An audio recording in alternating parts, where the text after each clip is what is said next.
ഇന്ന് സമൂഹത്തിൽ ആളുകൾ ശിർക്ക് പഠിപ്പിക്കുകയും അതിലേക്ക് കൊണ്ടുപോവുകയും എതിർക്കേണ്ടവർ എതിർക്കാതിരിക്കുകയും ചെയ്യുക എന്നത് വ്യാപകമായി നടന്നുകൊണ്ടിരിക്കുകയാണ്. CM മടവൂരുമൊക്കെയായി ബന്ധപ്പെട്ട ചർച്ചകൾ നമുക്കറിയാം. ലോകം തന്നെ നിയന്ത്രിക്കുന്ന അദ്ദേഹമാണ് എന്നൊരു കൂട്ടം പറയുമ്പോൾ വേറൊരു കൂട്ടം ആളുകൾ മൗനം പാലിക്കും. ചില ആളുകൾ അപ്പറഞ്ഞത് ശരിയല്ല എന്ന അയാളോട് പ്രാർത്ഥിക്കാം, അത് ശിർക്കല്ല. ആ ഒരു മാറ്റം കാണാം. രണ്ടും ശിർക്ക് തന്നെ, ഗൗരവത്തിൽ വ്യത്യാസമുണ്ട്. രണ്ടും വലിയ ശിർക്കാണ്. എന്നാൽ ഇതൊക്കെ ഇതുപോലുള്ള സംഗതികൾക്ക് നേതൃത്വം കൊടുക്കുന്ന കിതാബ് ഓതി പഠിച്ച പണ്ഡിതന്മാർ പോലും സ്റ്റേജിൽ ഇരുന്നു കൊണ്ട് ഇത്തരം കാര്യങ്ങൾ നടക്കുന്നു എന്നുള്ളത് നാം ഗൗരവത്തിൽ മനസ്സിലാക്കേണ്ടതുണ്ട്. മലപ്പുറം ജില്ലയിലെ മണ്ണാർക്കാടിനടുത്ത കൊടക്കാട് എന്ന് പറയുന്ന ഒരു സ്ഥലമാണ്. അവിടെ അയാളുടെ പേര് ആറ്റക്കോയ എന്നാണ്. പേര് മാറ്റി പിന്നെ ഒരു ജമലുൽ ലൈലി എന്ന് പറയുന്ന പണ്ട് അറിയപ്പെട്ട ഏതൊരു സൂഫിയോ തങ്ങളായി അറിയപ്പെട്ട ഒരാളുണ്ട്. ആ പേരൊക്കെ ഇയാൾ സ്വീകരിച്ചുകൊണ്ട് ജമലുൽ ലൈലി ഹാമിദ് തങ്ങൾ എന്ന് പറഞ്ഞിട്ട് നൂറെ ഹബീബ് എന്ന് പറയുന്ന ഒരു പരിപാടി. ഇത് കേരളത്തിലെ കുബൂരികളിലെ വലിയൊരു വിഭാഗം ആളുകൾ പിന്തുണച്ചുകൊണ്ട് കൊറോണ കാലത്ത് തുടങ്ങുകയും എല്ലാവരും ഏറ്റെടുക്കുകയും ചെയ്ത സംഗതിയാണ്. എന്നാൽ ഇദ്ദേഹത്തിൽ നിന്ന് കുറെ ചില അപകടം പിടിച്ച കാര്യങ്ങൾ ഉണ്ടാകുന്നു എന്ന് അവർക്ക് തന്നെ തോന്നിയപ്പോ അവർ തള്ളിപ്പറഞ്ഞിട്ടുണ്ട് നേതൃത്വം. പക്ഷേ അണികൾ വിട്ടിട്ടില്ല.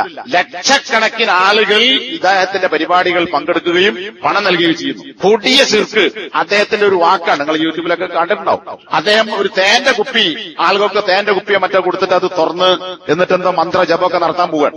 അപ്പൊ ആ സദസ്സിലുള്ള അമുസ്ലിങ്ങളായ ആളുകളോട് അദ്ദേഹം പറയുന്നത് ഈ തേന്റെ കുപ്പി തുറന്നിട്ട് അള്ളാഹിനോർത്ത് ചെല്ലാണ് അദ്ദേഹം പറയുന്നത്. പക്ഷേ അമുസ്ലിങ്ങളായ ആളുകളോട് അദ്ദേഹം പറയുന്നത് നിങ്ങൾ ഗുരുവായൂരപ്പനെ ഓർത്തുകൊണ്ട് എന്താ ചെയ്തോളിന്നാണ്. അമുസ്ലിങ്ങളോട് നിങ്ങൾ ഗുരുവായൂരപ്പനെ ഓർത്തിട്ട് ചെയ്താൽ മതി. അപ്പൊ ഈ ഗുരുവായൂരപ്പൻ ആരാ? അത് ശിർക്കല്ലേ? ആ ആളുകൾക്ക് തൗഹീദല്ലേ പറഞ്ഞു കൊടുക്കേണ്ടത്? എന്നാൽ ആ സ്റ്റേജിൽ ഫൈസികളായ ആളുകൾ പോലും വേറെയും കുറെ മുസ്ലിയാക്കന്മാർ സ്റ്റേജിലും സദസ്സിലൊക്കെ ഉണ്ട്. കാരണം ഈ മുസ്ലിയാരുടെ ആനുകൂല്യങ്ങൾ പറ്റി ജീവിക്കുന്നവരാണ്. ഈ പൈസകളൊന്നും കിതാബോധാത്തവരാ അല്ല.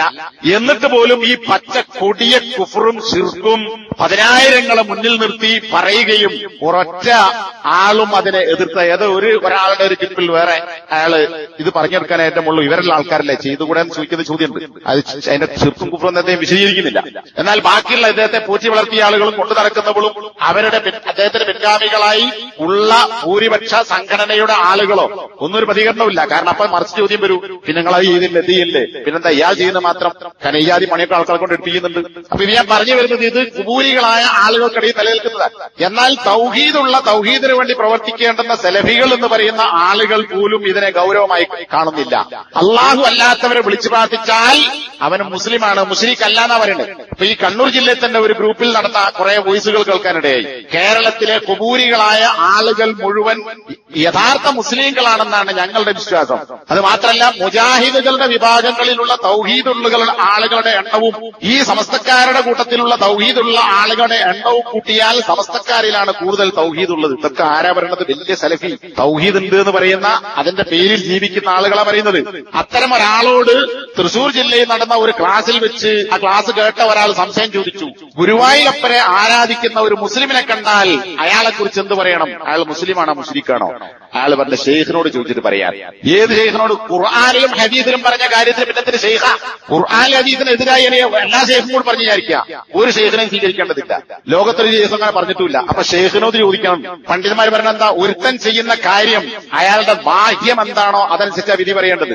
അപ്പൊ ഒരുത്തൻ ഗുരുവായൂരപ്പനെ വിളിക്കുന്നു, അല്ലെങ്കിൽ അവിടെ പോകുന്നു, സ്വാമിയാകുന്നു, പിന്നെ വേറെ ആരോട് ചോദിക്കണ്ട, ഓങ്കാപ്പനാണ്. നമ്മുടെ നാട്ടിൽ നേരത്തെ മരിച്ചുപോയ കൂട്ടത്തിൽ ഒരു ആചാര്യണ്ട്. ഇത് ഗുരുവായൂരിൽ പോയിട്ട് തുലാഭാരം നടത്തിയാള്. ഗുരുവായൂരിൽ പോയി തുലാഭാരം നടത്തിയ ആചാരുണ്ട്. ഇപ്പോഴും പലരും കൊടുക്കുന്നുണ്ട്. ഇവരൊക്കെ മുസ്ലിങ്ങളായി കളിക്കപ്പെടുന്നു. ഇത് ആ ആളുകൾ പറയണ കുഴപ്പമില്ല. കാരണം CM മടവൂരിനെ പോലെ വിലയും കൂട്ടിയാൽ മതി, രണ്ടും തന്നെ. എന്നാൽ അള്ളാഹിനെ മാത്രമേ ആരാധിക്കാൻ പറ്റില്ല. ഞങ്ങളാണ് യഥാർത്ഥ സെലഫി എന്ന് പറയുന്ന ആളുകൾ. ഗുരുവായൂരപ്പനെ പ്രാർത്ഥിച്ചാൽ ആരാധിച്ചാൽ മുസ്ലിമോ ശിർക്കോ തീരുമാനിക്കാൻ ഏതെങ്കിലും ഷെയ്ഖിനോട് ചോദിക്കണം. ഖുർആൻ പറ്റില്ല, ഹദീസ് പറ്റില്ല.